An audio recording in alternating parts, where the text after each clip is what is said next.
Good morning. அனைவருக்கும் காலை வணக்கம். எல்லோரும் எப்படி இருக்கிறீங்க? இப்போ நல்ல வெயிலாக இருக்குது. ஸோ இந்த அடிக்கிற வெயிலுக்கு நம்ம தணுப்பாக ஏதாவது குடிக்கணும் டெய்லி. அது எப்படி செய்யலாம் அப்படின்னு பார்க்கலாம். ஃபஸ்ட்டு நான் கொஞ்சம் அரை டம்ளர் தண்ணி எடுத்து ஊற்றிருப்பேன்.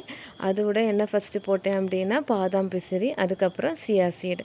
பாதாம் பிசிறி கடையில் ஸ்டோர் ரூமில் எல்லாமே கிடைக்கும், அதை வாங்குங்க. வாங்கி அதுக்கு முந்தின நாள் நைட்டு போட்டு வச்சிட்டிங்க அப்படின்னா அது காலையில் நல்லா ஊறி இருக்கும். அதுக்கப்புறம் சியா சீடு ஆட் பண்ணுங்கள். சியா சீடு ஒரு 10 மினிட்ஸ் முன்னாடி போட்டாலே போதும், அழகாக ஊறி வந்துடும். அப்புறம் எலுமிச்சைப்பழம்லாம் ரொம்ப நல்லது. சியா சீடு, பாதாம் பிசிறி, எலுமிச்சைப்பழம் இந்த 3மே ரொம்ப நல்லது. ஸோ 3 டெய்லி கட்டாயம் எடுங்க. பிள்ளைகளுக்கும் நல்லது கொடுங்க.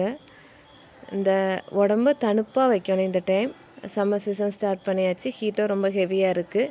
மழையே இந்த வருஷம் ரொம்ப கம்மியாயிட்டு நாகர்கோயிலில். அதனால் கண்டிப்பாக எல்லோரும் எடுங்க. அதுக்கப்புறம் சுகரும் சால்ட்டு தேவையான அளவு எடுங்க. ஆனால் சால்ட்டு கொஞ்சம் கம்மியாகவே போட்டுருங்க ஃபஸ்ட்டு. அதிகமாயிட்டுனா அப்புறம் குடிக்க முடியாது. அப்புறம் சீனி போட்டுருங்க. அதுக்கப்புறம் நான் என்ன போட்டிருப்பேன் அப்படின்னா மிளகா எடுத்திருப்பேன். ஒரு மிளகாவை 2 நீள் வாக்கில் கட் பண்ண மிளகா எடுத்து போட்டிருப்பேன்.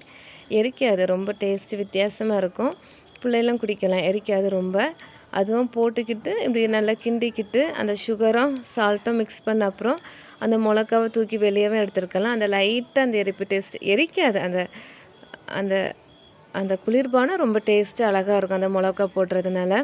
கண்டிப்பாக ட்ரை பண்ணி பாருங்கள். ரொம்ப ரொம்ப நல்லது. டெய்லி எல்லாருமே குடிங்க. பெரியவங்க, சின்னவங்க, வீட்டில் இருக்கவங்க, ஹோம் மேக்கர் எல்லாருமே குடிங்க. ரொம்ப நல்லது. நம்ம பட்ஜெட்டுக்குள்ளாடியே ஈஸியாக நம்ம ரெடி பண்ணிக்கலாம்.